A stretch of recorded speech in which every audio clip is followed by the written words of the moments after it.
My name is Sarah Dayan and I'm 59 years old. The house was perfectly quiet when the doorbell rang, just one soft chime from the nightstand that sliced the silence in half. I thought it was another bank alert, one more reminder about the transfer I'd made for Sari's wedding. But when I picked up the phone, the glow spilled across the ceiling and the name at the top twisted my stomach. Saray. The message was short. Mom, I know you paid 680,000 pesos to fix everything, but my mother-in-law thinks it's better if you don't come to the wedding. I hope you understand.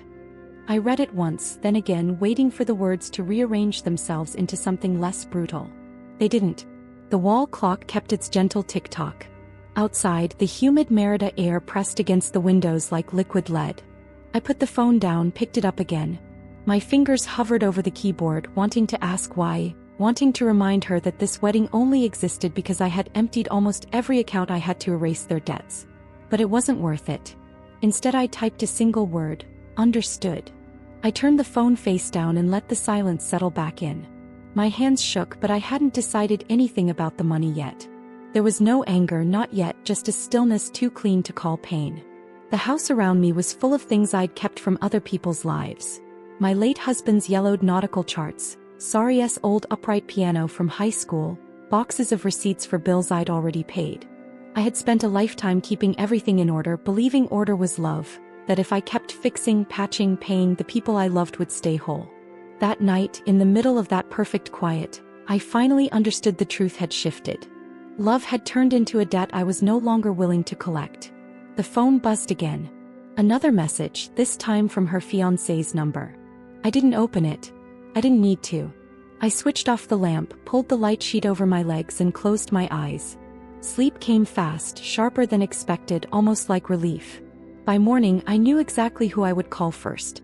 When the sun rose, the decision was already sitting inside me, sealed and waiting. I made coffee, but the bitterness barely touched what I felt. The number 680,000 pesos echoed like a ghost. I remembered the first time Sari came to me crying. "It's Rafael's business, Mom," she said over the phone, voice trembling. "He just needs a little push until the investors come through." "How big a push?" I asked. A long silence, then a whisper, 120,000. I was still working 12-hour days at the accounting firm. The mortgage on the shipyard my husband left me was almost paid off. Selling it wasn't in my plans, but neither was watching my daughter drown. When I told her I'd take care of it, she said, "You're the only one who always believes in us." I wanted to believe it too. A year later, the calls started again, different numbers, same desperate tone. "Just this once, Mom. We're relaunching. The new place is perfect." I sat at my desk running numbers that never added up. "Saray," I said slowly, "you're already in over your heads." He cut me off.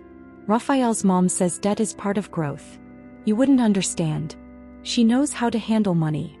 That sentence hurt more than any request. In the end, I sold the shipyard. The buyer was a young guy with salt in his hair. He asked if I was sure. "That yard was your husband's pride," he said. "I know," I answered. "Now it's my daughter's lifeline." When the last transfer went through, I stood on the empty dock and told myself it was worth it. Sari would have stability. Rafael would prove himself. Maybe I could finally rest. Instead, I watched from afar as their lives filled with the kind of calm that money buys, the kind that forgets where it came from. I finished my coffee and stared at the silent phone. I hadn't bought peace. I'd bought distance, expensive, polished, absolute. I met Leonor Corrigan for the first time at a brunch downtown, white tablecloths and soft piano. Sari insisted it would be good for us all to connect. Mothers always go. Leonor arrived late. Her perfume arrived first, something floral and costly that claimed the air. She gave me the brief kind of smile that measures more than greets. "Sarai," she said, sitting beside my daughter, "you've done so much for the kids. Rafael tells me you've been incredibly generous." "I help where I can," I replied. Her eyes scanned my simple, perfectly ironed blouse. "That's admirable. In Merida we value generosity, though sometimes people confuse it with obligation." Sari shifted in her chair. "Mom has always been there for us. Leonor, we wouldn't have made it through last year without her." Leonor raised her mimosa, voice silky. I'm sure she meant well. Some women see their role as building family, others as keeping the books. The table went quiet. Sari let out a nervous laugh that never reached her eyes. Leonor, you're terrible, she whispered. I smiled the way well-mannered women do when publicly insulted. And some women, I said, know the difference between helping and controlling. Leonor tipped her glass toward me. Touché. For the rest of the meal she asked Sari about floral arrangements and guest lists as if I weren't there, every question a velvet-wrapped exclusion. When the check came she reached for it then paused. Sorry darling, you've paid enough. Let me get this one. Sari looked down, pretending to scroll. I nodded once. Of course. Outside the sun hit the glass doors. I saw our reflections. Leonor's perfect posture, Sari leaning slightly toward her. For a moment they looked like mother and daughter. I was the one fading from the picture. 6 months earlier I had sat across from my lawyer, Rosa Calder, in her narrow office above the main street. She was small, sharp-eyed, the kind who only speaks when words matter. Are you sure about this amount? She asked, tapping her pen on the document. 680,000 pesos isn't help, Sarah. It's a transfer of power. I know, I said. But if I don't, they lose everything, the apartment, Sari's future. Rosa nodded slowly. Then we protect you. I'll add a clause. If they don't repay in 6 months, half the apartment goes into your name. Her voice was calm, almost motherly. You can love them and still need proof. That afternoon I handed the papers to Sari and Raphael at the dining table. Sunlight cut the room into thin stripes. Raphael skimmed them. This is just paperwork, right? For taxes. Yes, I said quietly. Just paperwork. Sari's eyes were tired. Mom, you really don't have to. I cut her off. And I want you to sign. It keeps things clean. They signed without reading past the first page. Sari kissed my cheek afterward, whispering, I'll pay you back, I promise. Rosa's words stayed with me. You can love them and still need proof. When I left the lawyer's office, the secretary handed me a neat folder sealed with the notary stamp and the name Corrigan Stone. I locked it in the desk drawer beneath my husband's old insurance papers. There it waited, untouched, while wedding plans grew louder and louder. Every deposit, every receipt, every favor, I kept them all silent and orderly. That folder wasn't just paper. It was my first act of protection, the one they mistook for devotion. That morning I stopped rereading the message. The pain had settled into something colder, precise. I made coffee, opened the drawer, ran my hand over the smooth seal. The ink was clean, proof that even love needs witnesses. I called Rosa right after 8. She answered on the second ring. Good morning, Saray, she said, voice steady. I saw your name and knew it was time. It is, I replied. Activate the clause. A pause, papers rustling. You're sure? Yes. The 6 months are up. Then I'll serve notice this weekend during the wedding, she said. They'll all be home. Good, I whispered.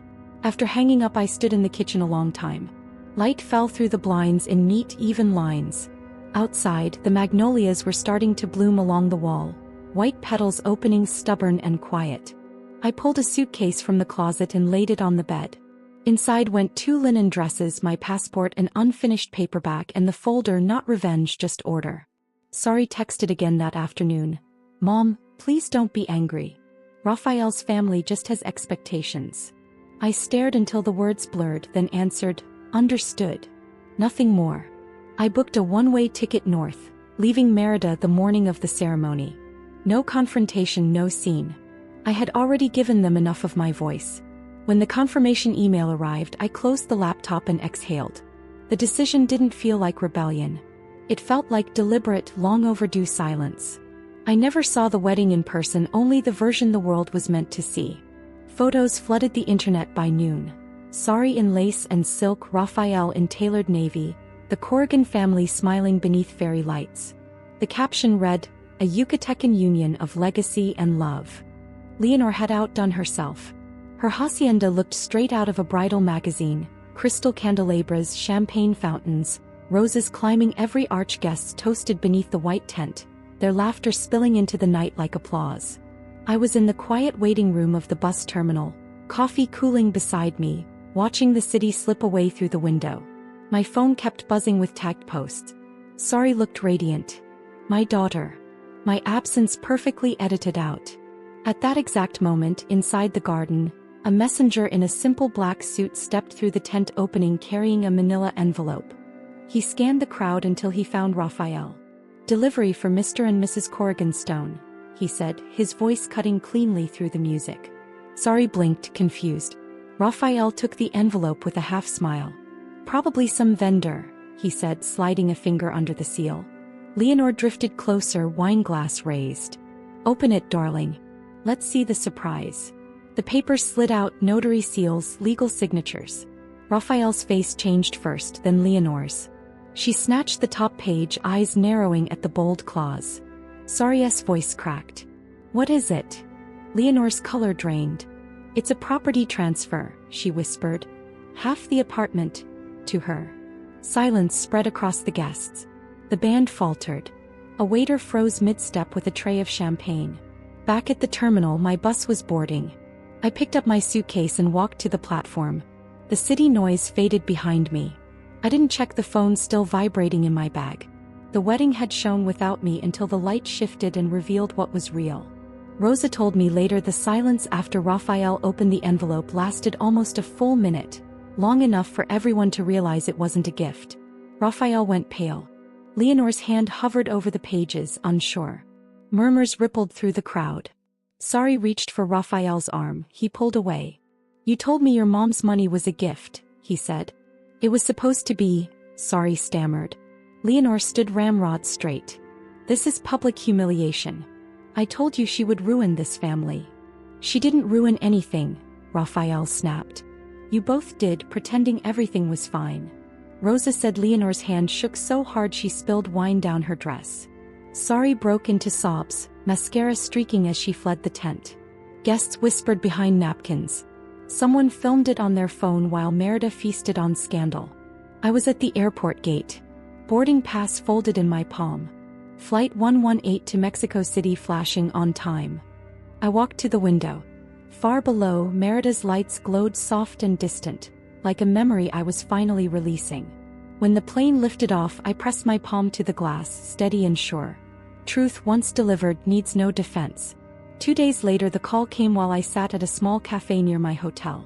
The phone vibrated, Saray flashing on the screen. I let it ring once before answering. Her voice shattered immediately. "Mom, please, I need to talk to you." I said nothing, letting her words spill. "They're furious," she cried. "Raphael's parents say I embarrassed them. The investors backed out. They think I lied about the money." "You did know," I interrupted gently. "You just thought it wouldn't matter." Silence. I could hear her breathing, fast and uneven. "Everything is falling apart," she whispered. "Leonor won't even answer me. Raphael's angry. The house is frozen. What am I supposed to do?" I stirred my coffee. "Start by reading what you sign," I said. "And by remembering who lifted you to where you stand." Her voice broke again. "Did you want to humiliate me?" "No," I answered, calm but firm. "I wanted you to understand the cost of acting like love means endless rescue. Debts always get paid, Mija, even the emotional ones." A long pause. Then very softly, "I'm sorry." "I'm not asking for sorry," I said. "I'm asking you to learn. Fix what you can. The rest you'll have to live with." The call ended quietly. I set the phone down, hands steady. Through the cafe window, ordinary people walked and talked and lived. I finished my coffee and closed my eyes for a moment. Her voice still lingered, softer now, like a crack that might one day heal. It was late when I saw her car stop at the curb. Saray stepped out slowly, no makeup, hair pulled back, eyes swollen. She stood at the gate a long time before opening it. "Mom," she said, voice thin. I didn't move from the porch chair. "You can come in," I said quietly. She climbed the steps and stopped halfway. "I don't even know where to start." "Try the truth," I answered. Her hands shook. "Leonor said I had to choose. She told me you'd ruin everything if you showed up. She said people like us don't belong in their world." "People like us?" I asked. Tears filled her eyes again. I was scared. I thought if I disappointed them, Raphael would leave. I thought if I kept the peace, everything would stay together. And now? "Tao, he's gone," she whispered. "Leonor won't speak to me. All I can see is your name on those papers and how I let it get this far." I walked to the railing. The evening air was warm and heavy. "Because you forgot who you were," I said. Love without respect is just dependency, sorry. And dependency always breaks. She nodded, tears sliding down. I can fix it. I looked at my daughter, mask gone, trembling but finally honest. That depends, I said softly, on whether you want to change or just be forgiven. Weeks passed before Sari came back. This time without warning. I found her at the foot of the steps holding a small box of lilies. Her face was calmer. I brought these, she said, voice steadier. Dad used to buy them. Remember? I nodded and took the box. Come sit, I said. We sat on the old porch, boards creaking beneath us.